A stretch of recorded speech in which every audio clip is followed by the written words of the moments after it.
So I thought I would just ask you, what's been more of an adventure, running the Italian government or a foot into academia and running the Paris School of International Affairs? Two completely different jobs.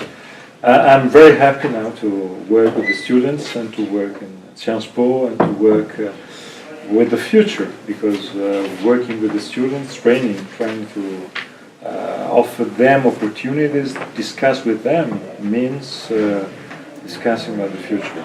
So I'm really very happy today.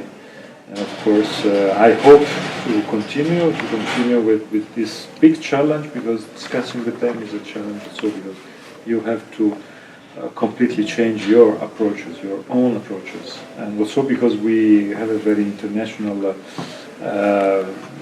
milieu, environment, and when you, for instance, when you teach European institutions to a Chinese or to a Vietnamese, it is important to change your approach. Nothing has to be for granted, given for granted. It's granted.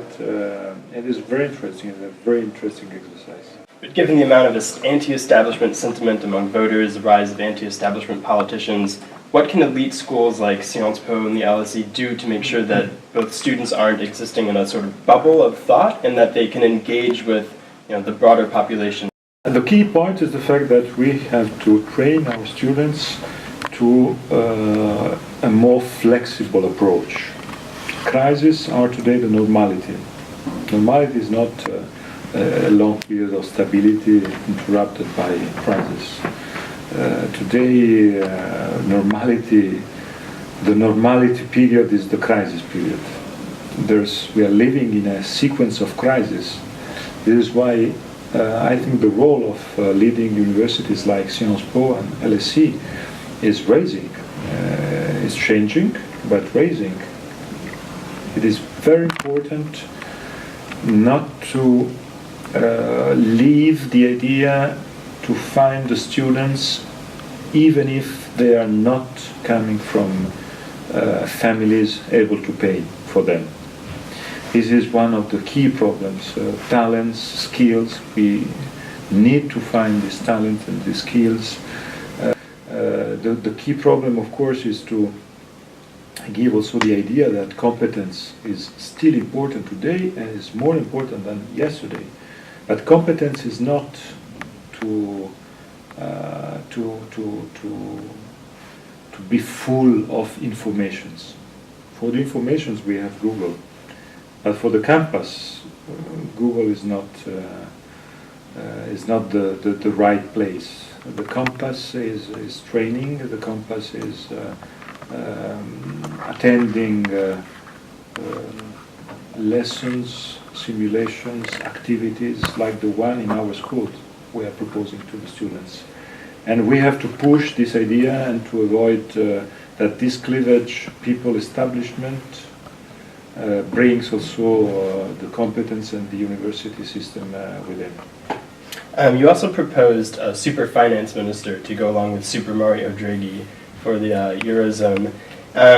Unjust or just, the EU is perceived by lots of people to be less than democratic or not democratic enough.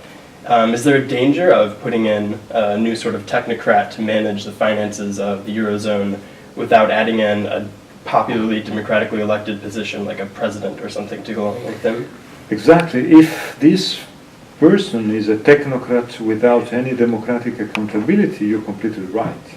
The problem is we have to avoid this risk. We need to have a finance minister, a face clearly accountable to the people, able to have and to be in a democratic sequence, able to be accountable towards the parliament, towards the European Parliament, plus, in my view, the president of the budget committee of the national parliaments.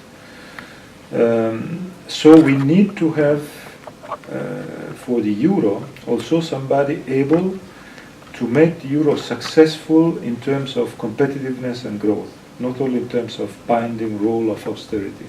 Because if not, you're right, the reaction of the people will be a negative one, and it will be a disaster.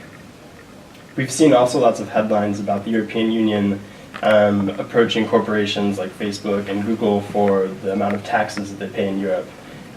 Would it start to restore legitimacy to the European Union to establish a European-level corporate income tax and rebate national contributions? It is necessary to have a European system with own resources. This is why the idea for this super minister of the euro area is to have a euro area budget.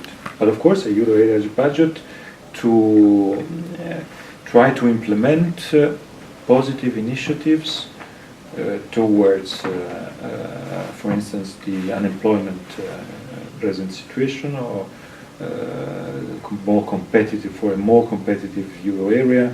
This is why I think the fiscal system and an harmonization of the fiscal system is necessary. And I know it's very difficult to do it at 28 level. This is why I think we have to bring this topic at the euro area level.